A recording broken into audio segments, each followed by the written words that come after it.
All right, we're doing a Q&A video I posted. Oh, Rocket says hi. We're doing one that I posted on my Instagram story earlier this week. So I'm gonna go through and just kind of answer most of the questions, as well as answer a lot of just overall prep related questions that I've gotten in my DMs recently. Where do you see your business going in 2026? Well, first of all, we haven't even finished 2025, so I don't even know where I'm looking that way. But I think in 2026, kind of similar goals as I've had the last probably year and a half is mainly focusing on my YouTube channel. That's why we've been trying to do like more fun ideas with YouTube, kind of experimenting with different types of themes and ideas and little challenges throughout. So we want to kind of expand on that in the new year. And then also in 2026, have not decided yet what competition scene I'm going to be in. I recently competed over the weekend and I absolutely loved it. So maybe doing like calisthenics off season and then bodybuilding for my season kind of.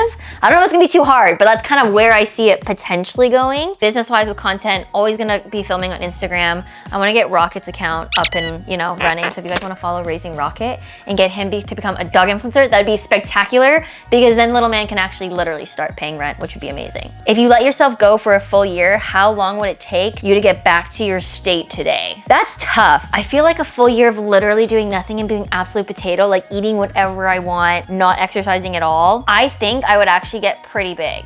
I think if I didn't work out, because I love food, like I'm low-key just a foodie, I think I'd probably get upwards of like maybe like 130, which for my size, like I know for the average person, 130 is not big whatsoever. But for my size and what I'm comfortable with, 130 would be pretty heavy for me. It'd be like another like 15 pounds on top of what I already am. And it wouldn't be of muscle, it would be like of just like food. You know what I mean? So it wouldn't be good. I don't think I'd be able to land backflips very well. I think I could probably like chuck one, but I don't think I'd be landing it like on concrete or on hardwood. Handstands would be really challenging because my center of mass would change. So I probably would actually need to like relearn how to do that. So I would say if it took an entire year off to get back to exactly where I am right now, it would probably take me like a year and a half to 2 years, if I'm being honest. Just because like I operate at such a high level right now that going from high level to completely nothing, the climb back up would be very drastic. So if you're someone who's thinking of taking an entire year off, do not do that, if that's the purpose of that question. How many calories do you think you'd eat a day? Ooh, if I could just eat whatever I think I'd probably eat like 3,000 calories a day, every day. Because I love a sweet treat. If I could have a sweet treat every day, sweet treat. And I like my lattes, I'd have like full milk or cream. If I could have it my way, I would eat like pizza, burgers. I would not only be like overweight and not very fit, but I'd also probably be like broke. I think I'd spend a lot of money on food. What do you do when you constantly feel hungry while maintaining a calorie deficit plus constant exercise? So this is like the deep depths of prep. When I feel hungry, my favorite hacks are to eat cucumbers and vinegar. Sounds really disgusting, it sounds weird. It's kind of like a pickle, but like not really. But I like doing that. And then another way to curb my hunger is I like to like do something active. So like I'll take Rocket for a walk, or I'll like choose to like clean my house or something like that. Cause I don't know if you guys do this too. When you get like hyper fixated on something, you like stop getting hungry. I don't know what it is. So if I like clean my house, make my bed, do my laundry, like I won't actually feel hungry. So I'll tend to do those things to kind of like distract myself. So that way it's not as like, oh my God, I'm so hungry. So that's a good tip. Or hanging out with friends, like going for a walk with friends, jumping on a phone call with someone, because if you're talking all the time on the phone, then you can't obviously be snacking at the same time. So those are just like kind of little life hacks of how to curb hunger. How have I been overall? We're doing stunning, guys. I would say for the first time in probably a long time, going into prep and my mindset of prep and like competing is much more positive. I feel like last year's prep, you guys saw on my YouTube channel, my Instagram, everything like that, it was a struggle of a year. It was very emotional. It was very, I would say, heavy. This year, I'm feeling really light and positive. I feel like I have a really great support system in place. I've been through this process now twice, and so this is my third time. Not to say that I'm like super experienced, but I kind of know what to expect. And I feel like with how badly my mental was last year, I'm better equipped to handle it this year. And I have different modalities in place in order to help me with that. So like people to reach out to for like sports psychology, or just journaling methods, meditation methods, stuff like that, to put myself in a much healthier, lighter state of mind. And so I think overall I'm feeling very positive, very eager and excited for this prep for 2026. Ola, how come I always get messages from you? Do you have a bot? Okay, so if you DM me and I reply, I get this question a ton, it is literally me. I know I answer really quickly, but it's because I have this thing glued to my hand like 24/7. So I'm pretty fast at replying. And sometimes I'll just react to a post, but if you're getting a reaction from me, literally any message from me on any platform I have, it is me behind this little phone screen just messaging you guys back. So it's always gonna be me. How tall are you? I am 5'1". I feel like the real ones know, the people who've been here since like 2017. I always add the quarter because it's very important. So if I say I'm 5 foot, people assume I'm like 4'8" or like 4'10" or something. I am indeed 5'1". How's the off season been so far? I would say it's been good. I think it's hard to compare because I've only had one off season so far.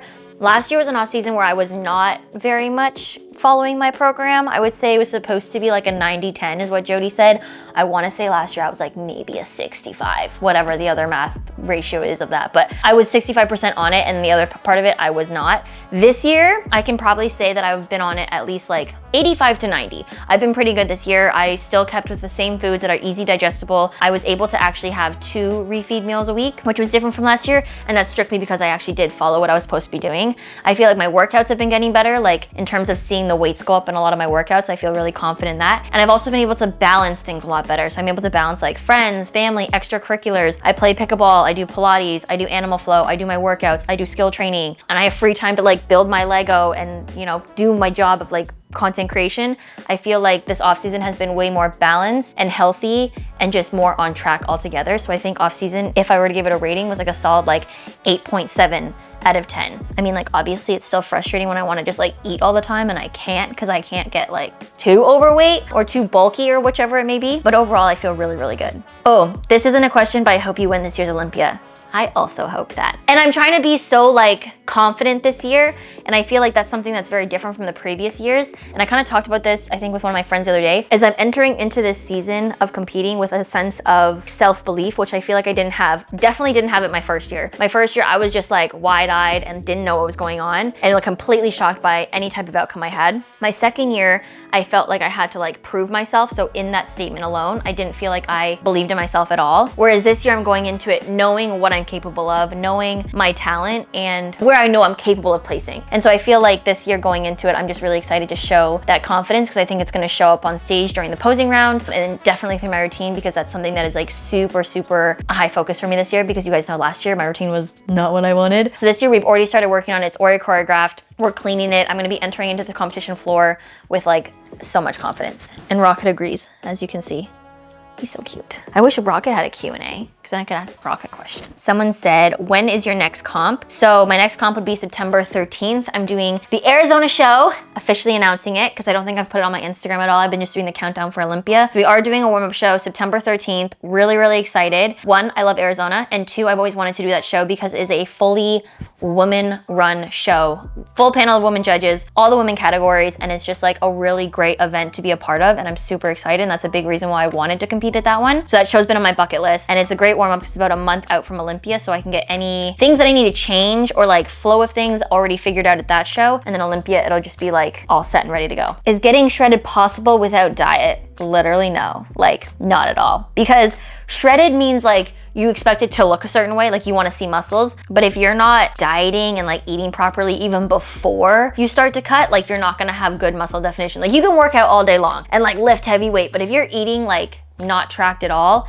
you're not gonna have proper muscle gains anyway. So when you go to like shred down and you're like not really dieting, odds are you're not gonna look very good. So I would say like 90% of what we do in order to look the way we do has to do with our diet, and like cardio and working out is like the other 10%. I mean, that's obviously exaggerated, but just to show how important it is if you want aesthetic goals to diet, because you're not gonna get it just like intuitively dieting. I don't care who says if you can do that. I think they're personally wrong, because I know intuitively I wanna eat donuts, okay? That's not gonna get me shredded. Ooh, Rocket does have a question. What's Rocket's favorite treat? He loves pig ears, like the dental bones type of thing. He loves those. And then he also loves any type of like those soft training treats. Like I know technically they're for puppies and stuff like that, but Rocket loves those all day long. He also likes for treats watermelon. He loves watermelon. And it's a good hydration for your animal too. So if you wanna give them watermelon, they love it. And it's good for the summertime, especially when they're like hot out in the sun. How many push-ups did you do? I'm assuming this has to do with my calisthenics competition recently. I believe I did 44 push-ups, which like in a minute after the full circuit I had done is pretty like good. Like I always just wanted anything above 40, so I was pretty happy with that. The total amount of push-ups I've ever done in one go is 105, but that was back in 2019. I don't know if that number would go up or down now, because I am heavier than 2019, but I'm also stronger than 2019. So maybe one day I will do it, not anywhere soon, but one day I will try again. What's your favorite movement, meal, and stretch these days? So my favorite movement, push-up. I love a push-up. Or a handstand. Push-up or handstand are my 2 favorite movements. My favorite meal, probably sushi. I think I could go any day of the week. Even if I've eaten like 3-4 days in a row sushi, I could still have sushi the next day. Like I really like it. I feel like it's also like a relatively cleaner option. Like especially if you just get like sashimi or something like that, you can still make it relatively clean and still enjoy like feeling like you're having a cheat meal. And then my favorite stretch, honestly, I feel like a pancake. That's just like the go-to stretch. Like if I'm sitting on the floor, most likely I'm gonna be in a pancake. It's just comfortable, and it's just a position that kind of feels as comfortable as like sitting like this right now is sitting in a pancake for me. So in terms of prep, routine-wise, it's gonna be different this year than my previous years. I'm trying to go for a completely, I'm gonna say completely different vibe, because it's still very much me. Like it's not like I'm doing like salsa dancing or something like that on stage, but it is a different vibe than my previous routines, which I'm super excited for. I feel like this year is also different because I have a prop, which is being custom made, okay? This prop, not gonna lie, was relatively expensive for me to do, but it's a simple prop, but it's custom, which is what makes it expensive, because it has to be able to like fold up and like go on a plane with me. It's not like I can like drive it to competition. I have to literally take it in the air with me. So that's what kind of made it more expensive. But I think the element of having a prop, having a different kind of vibe to my routine, and then me also being able to be a little bit more, I'm gonna try to be more expressive with my face this year, not just like a plain smile. We're gonna try to like, you know, make it a little more entertaining. I think will bring a different level of what I've brought the years before. In addition to, there are a couple new skills and tricks in there, and just overall like better transitions, I would say. So I'm really excited for that. And you guys will see that September 13th, the very first one. If you're local in the area, I might do like a showcase day. So if you're local to Toronto, keep an eye out on my broadcast channel, because I will be putting that in there when I'll be performing it in front of like close friends and family who obviously can't fly out to like Arizona and Las Vegas to see it. So keep an eye out for that. In terms of prep and coaches and everything, that same coaches, it's Jody again. I literally would not be coached by anyone but Jody. I love working with her. If you're someone who's looking to get into competing and needs a good coach, I cannot recommend her enough. She's really supportive of all of my goals. Being a natural athlete, being someone who likes to do other things other than bodybuilding. Like, yes, I love bodybuilding, but I also love doing other types of exercise and activity. So she allows that to be worked into my program. I'm working with Sylv again for like training as well as posing. I feel like she just really got me to like another level of posing last year, which was really great to see. And like the more I work with her, the more I just like, I learn every single time I'm with her. So I love working with her. And then choreographer, this year it's going to be Monica. So I'm really excited. If you guys are local to like the Vaughan, Toronto area and you're like in the dance community, she runs Matrix. She's been helping me there. She's phenomenal. She's like one of those, like when she tells me to do things, like literally I'll do like one arm wrong and she'll be like, again. So it's kind of that strict like gymnastics feel back into my routine. So I kind of like that. And she's just created a really fun routine that is like different than before, and just her style of like making me do like a 25-minute warm-up is just really helpful for me, especially as I'm getting older. I'm not just like whipping skills with no warm-up, so really beneficial there. Diet and food, macros and stuff like that, I'll tell you guys that as it kind of goes through prep. I do want to document it a little bit differently this year. I'm gonna try, this is a key word, and Haru's here right now. So I'm gonna try to vlog in like a vertical style of like week 1 of prep, and like I'll take little like bits of the week, and then we'll be able to like kind of do like a little like summary vlog that I can post for you guys to see. It'll be like quick, like it'll be like 15-20 seconds, but just to kind of give you guys a look-see of like the workouts I did, the meals I ate, and like if I went to like chiropractor massage that week, just to kind of give you guys a more, I guess, like transparent view of like how prep goes. Also on my broadcast channel, I mentioned it recently that I'll be popping on every morning or like throughout the day